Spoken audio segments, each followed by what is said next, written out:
This is our final panel, thought leaders, decision makers. Really what it is we're going to throw some statements up on the... softballs. Softballs, well, you know, high, hard fastballs. How about that? T-ball. We're going to throw some statements up on the board and just get people's reactions to them. We're going to use a format we've used occasionally where we say, in 5 years, fill in the blank, and then get their reaction, whether they think it's ridiculous or, yeah, of course, duh, that's going to happen. It's probably going to happen in 6 months, or here's why I think it will never happen. Whatever you think, just tell us. And then we'd like to get the audience to sort of weigh in with their own in 5 years fill in the blank questions. So you might want to start queuing those up on the app or on Twitter. Mike will be our curator of that information, and hopefully we'll have a little fun, get some insights, wrap this thing up in a fun and exciting and energetic way. That's my charge to you three, so why don't you introduce yourselves down the line, just real quick. Sure, briefly, my name is Ben Sarin. While it says local entrepreneur, that doesn't mean I'm here in New Orleans. Local business, local industry entrepreneur. My most notably was citysquares.com from 2005 to 2010, but a hopeless idealist and entrepreneur. Which first? Hopeless idealist? Or, are those two consistent? Hopeless first, yeah. Okay. I'm Annette Tanti. I've been actually coming to these types of events for almost 5 years. So some of you know me as the CEO of Mofuse. Mofuse was acquired recently by the search agency, and I'm very excited to be part of the search agency now. I, too, am a hopeless entrepreneur and idealist. I get it. I'm Eric Owen. I'm CEO of Mono Solutions North America. I've actually missed probably no more than 4 Kelsey events in my entire life, which is it was something to say. I started with Dex Media, spent some time in tech with 2 startups, including Local Matters, most recently at Local Insight Media, which became the Berry company, where I was responsible for all digital product. Hopeless. I was going to say, what are you hopeless at? Yeah, I am absolutely committed to trying to get things to work. So sometimes hopeless is a word that gets in there. Yeah. Okay. And we all know Mike. So, say hi, Mike. Before we get into the questions, how about a quick takeaway? What's one thing you're walking away from this show, from what you've sat through at least? Well, I think for me, this is my first SMB-focused Kelsey show in 5 years. And I am both, I guess, shocked, but at the same time, I guess not, that we're still talking about a lot of the same things that we were talking about 5 years ago. Actually, arguably going back even further. 2007, I would say, was my first Kelsey show, SMB. And so I'm trying to avoid becoming cynical. That's probably the biggest takeaway I have. Okay. For me, I see, a graph in my head of incredible technological implementations over the past, say, 5 years. So the technology is doing a wonderful, jump. It's beautiful to use. It's easy. It's getting simple. We all know what to do. But the other side of this equation is getting the sales teams, which is where my heart is, to really be able to translate that at the moment of truth, which is the auto dealer, the real estate agent, et cetera. And I just see this graph as like these guys are moving a lot slower than we think, we being the technologists. So I'm seeing a very hopeful shift towards the service delivery components of what's going on in the marketplace. There was a heavy focus on technology offering sustainable differentiation, and Sharon and Mike DeLuca in particular hit it out of the park, I think, in terms of, we're relatively homogenous in the market, and what really matters are the promises you're making and the delivery that comes behind those promises. That's what's going to win the day. Okay. Mike, you can throw us one too. Sure, and to Ben's point about kind of the repetition in a lot of these challenges, which by the way we love, because if we solve all these problems, then there's no reason to keep having these great discussions and coming back. And yeah, they iterate and kind of evolve all of these challenges. But one that I saw, which is not a new challenge, but one we keep talking about, is simplicity at the SMB level when talking to SMBs who are humans. They're not marketing execs. And I thought Sharon did a great job. Sharon Rollins talking about changing the language and the standardized language to talk like a human. And again, that's not anything new, but I think that one moment for me that encapsulated that well was when we had Yelp and some of the real life SMBs here on stage. It was a very awkward moment, but I think a very valuable moment in that it was emblematic of these real life situations where Darnell Holloway and myself were trying to explain to Joanne Clevenger from Upper Line Restaurant how the Yelp algorithm works, and it was just a complete disconnect. So Awesome. Show of hands, did anyone go to her restaurant since that session just to see what it was all about? I wanted to. I kind of was tempted, but okay. Let me add, She's my new if I favorite may, person. I actually want to add this, that, I think what Sharon nailed, for me anyway, was I feel like we've, at least in the years that I've been in this industry, I feel like we've been accosting the small business market for so long that there's almost like this reconstruction period that we're going through right now where we're reconciling this reality that we are thinking light years ahead of these guys. And I think it's more of a glacial pace. And I think if we can slow down, simplify, we're all going to be much more successful. And things like big data, which are important, are almost antithetical to that level of simplicity. And the goal has to be that big data to work on behalf of the small business to make it simple. But those two things are almost antithetical. The one that really got it for me was the guy on the video clip where he said, if I can't put a wrench on it, I don't understand it. There you go. Exactly. I mean, that summed it all up, really. I mean, that's who you're talking to still. Yeah. Well, I mean, especially when, like Dell is talking about 1 to 5 employees. I mean, that is people with wrenches in their hands and names on their shirt. And they're good business people. They do what they do well. But talking big data or small data or any kind of data Forget with them it. is Yeah. insane. So, but anyway, so let's get started with this. So what we're going to do, we're going to throw these statements up here. Agree, disagree, irrelevant, stupid, whatever you want to say it. But the first one is we won't be carrying wallets, credit cards, or cash for local transactions in 5 years. I have an opinion on this. I think yes. I figure my Starbucks experience is going to become my experience. But I'd like, what do you? So it's funny, after City Squares, I spent a few years in the payments industry, and I'd have to say no. 5 years, no. But 10 years, arguably, I think there'll be again, it's a glacial pace. So no. Okay. I agree. No, in 5 years, too fast. And one of my major takeaways actually was from Michael, which is, look, if it ain't a problem, what are we trying to solve? I mean, swiping a credit card is just not that hard. It's actually quite easy. I think that whole payments piece is really going to come together maybe 10, 15 years. It's going to take a while.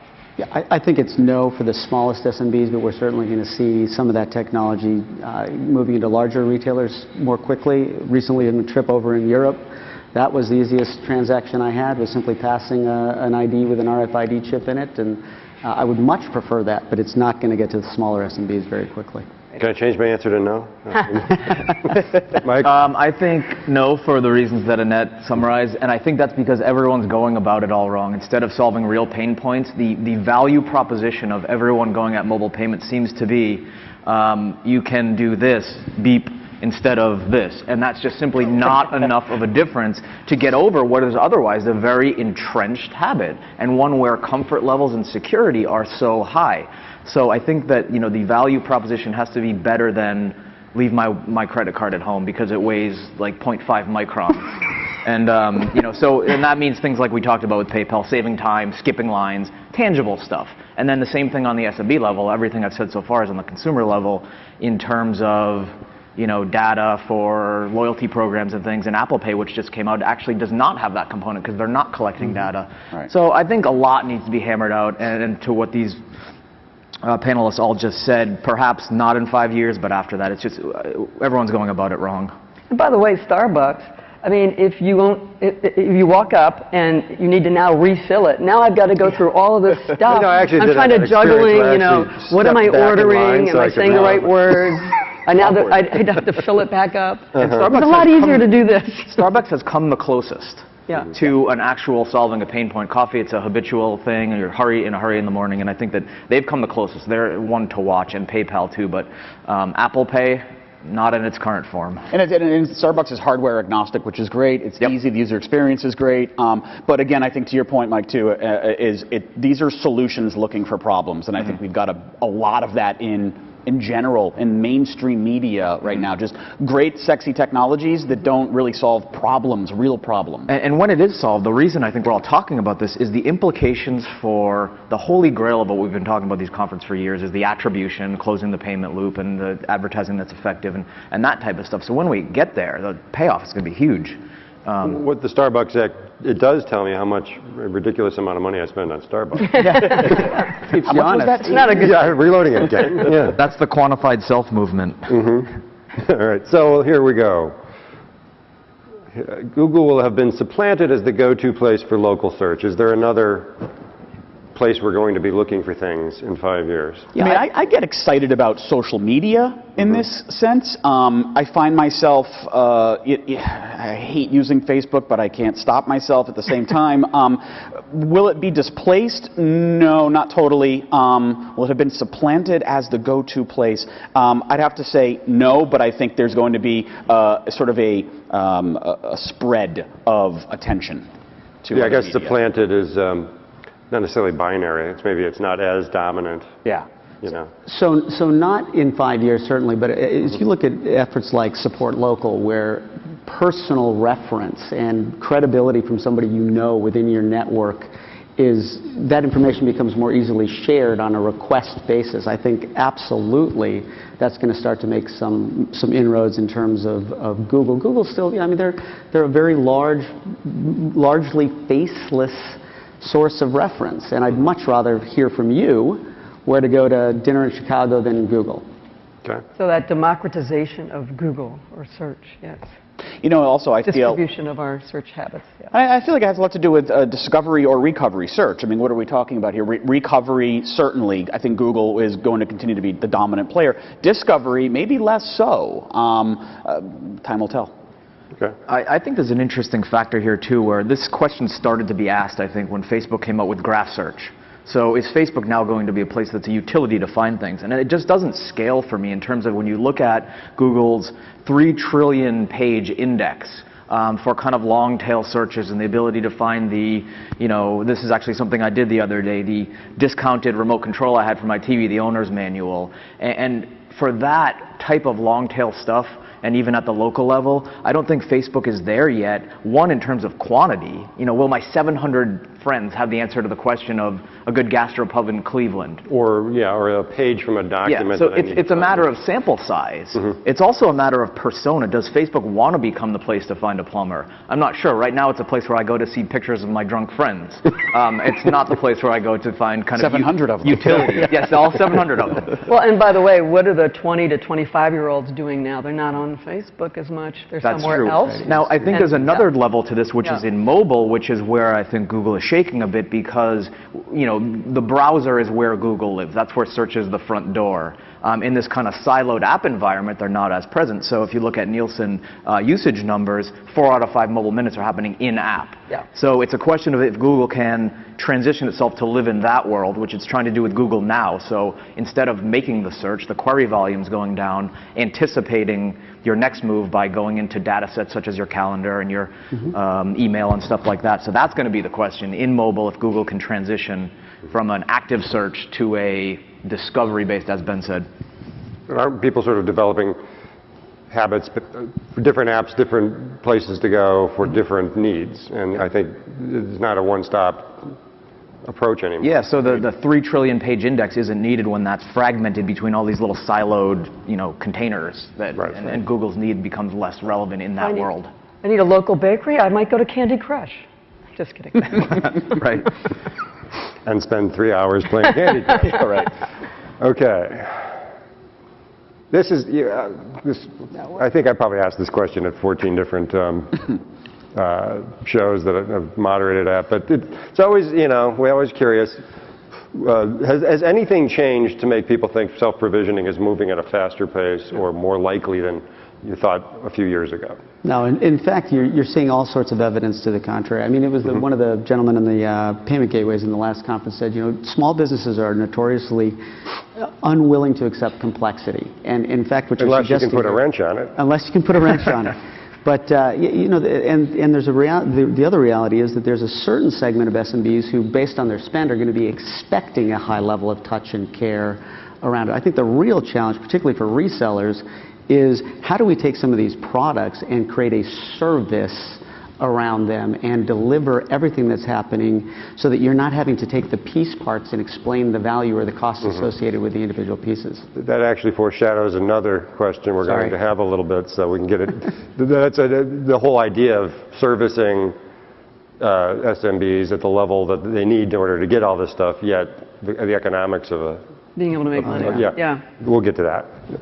Any further asked and answered here? Not a chance. I'll make a quick point that Okay.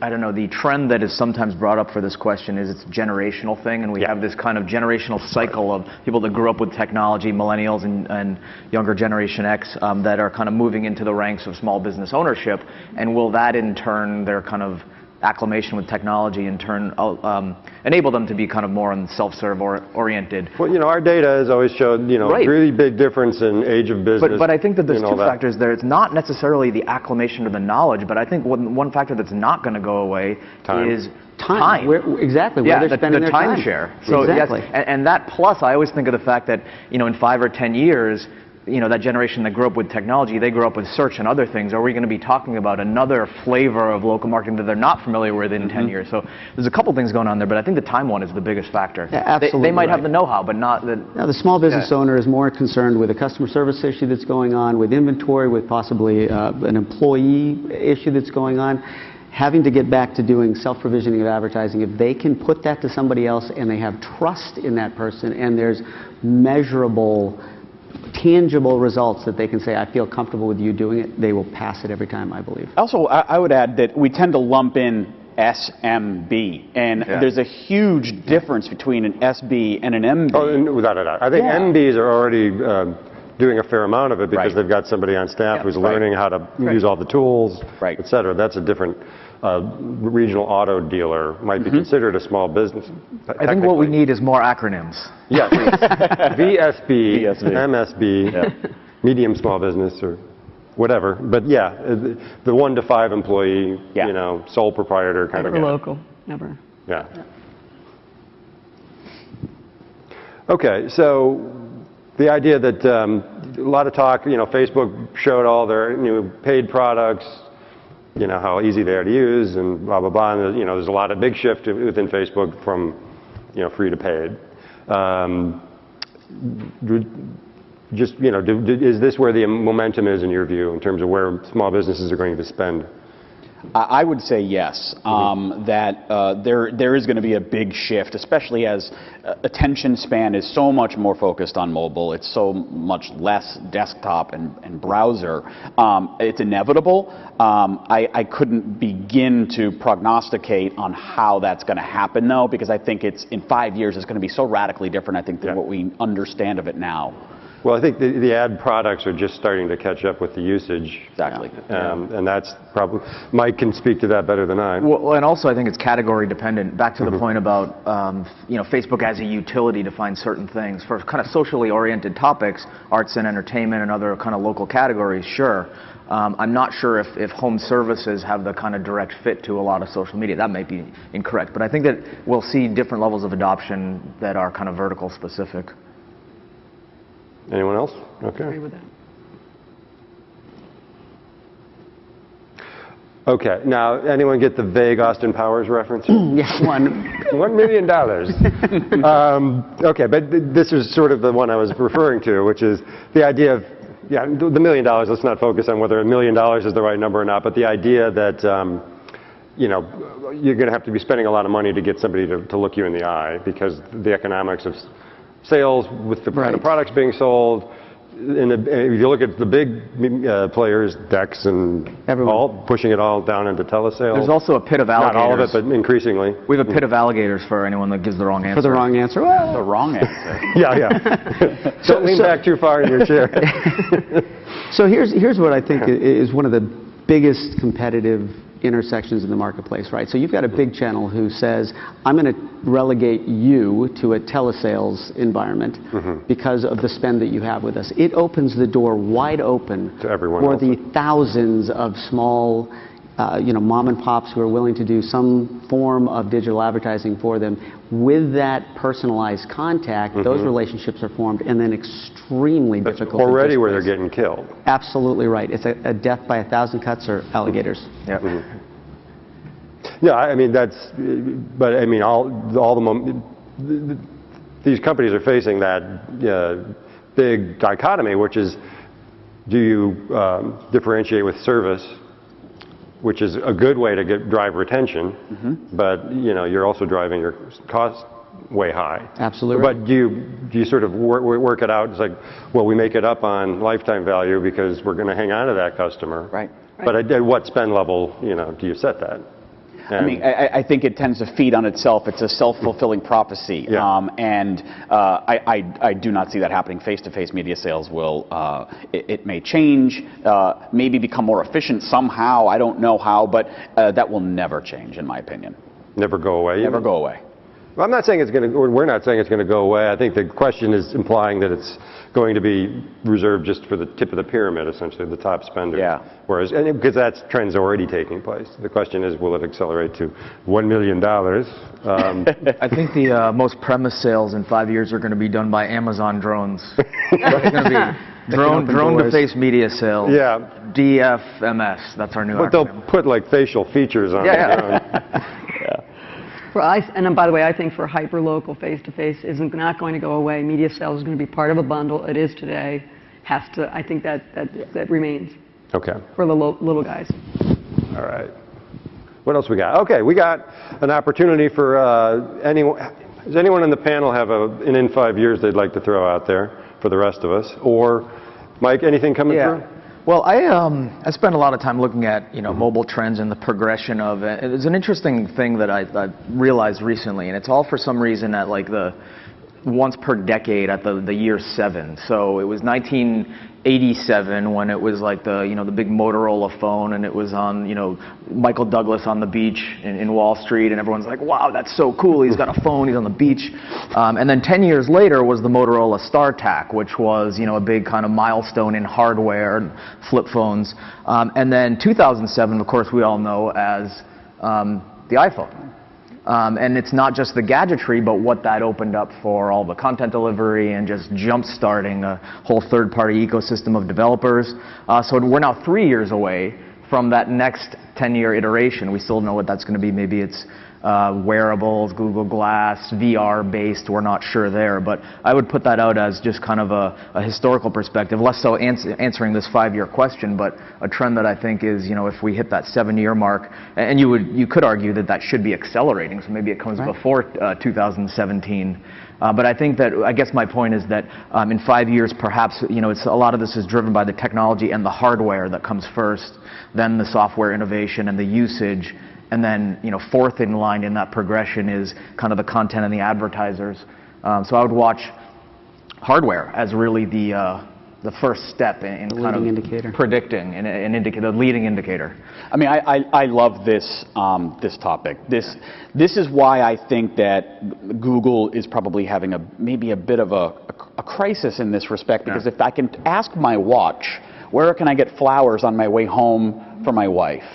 Is it going to say, this is a sponsored ad, you can get flowers from 1-800-Flowers? Or is it going to say, the closest flower shop to you is such and such, and here are the directions?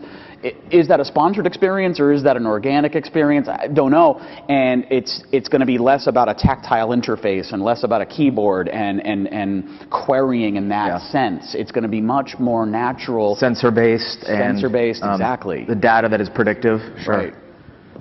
And along with this whole topic is going to be the issues around consumers wanting to know what's happening with their data. And that's going to be large and looming the more we sort of spread out that data across many, many places. It's going to be very interesting.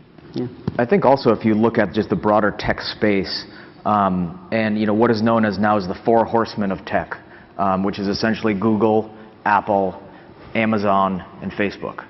I think that if you look at all of those, are they going to be around in 5 years with the same positioning, and what kind of how much defensibility do each of those have with their current models? I think Google's there. Apple's iffy in terms of having so much of its business tied up in hardware as opposed to software and kind of cloud-based stuff. Facebook is also iffy if you look at what happened with MySpace and previous social networks in something that is so it has such a herd mentality tied to its usage. I think Facebook's been smart in planting tentacles in kind of things like Facebook Connect to avoid that. But there's that's an iffy thing. So I think who among that list is still going to be there? I mean, Amazon probably, they're good at being forward thinking. Sorry, Ben, go ahead. Yeah, no, I think that's a great point. Amazon, I think, is someone we've really got to watch. Yeah. Someone who's seriously disrupting commerce in a fundamental way. And they haven't even really latched on to local to the degree that they can. That is the wild card. And Bezos is in it for the long game. He's got a real vision. He's talked about it. We hear about drones. And we laugh at it, but 5 years from now, we're not going to be landing on our houses. Yeah, and I would argue that, okay, so we've got these 4 incumbents, but 10 years ago, the 4 horsemen were different. Exactly. Horsemen. So who's going to be the horseman? Who are the new horsemen? One of those could be replaced by someone we don't even know yet. Bingo. Yeah, who hasn't someone even on this stage, yet. perhaps. Yeah, someone. Someone in a college dorm room right now. Right. Yeah. Right. Well, is there maybe that, or is there an emerging company that you think may eventually become one of those horsemen? That we know of now. That we know of now that we think may have that potential. Sure. What about the audience? What do they think? Yeah. That's call out some names if you can think of anyone.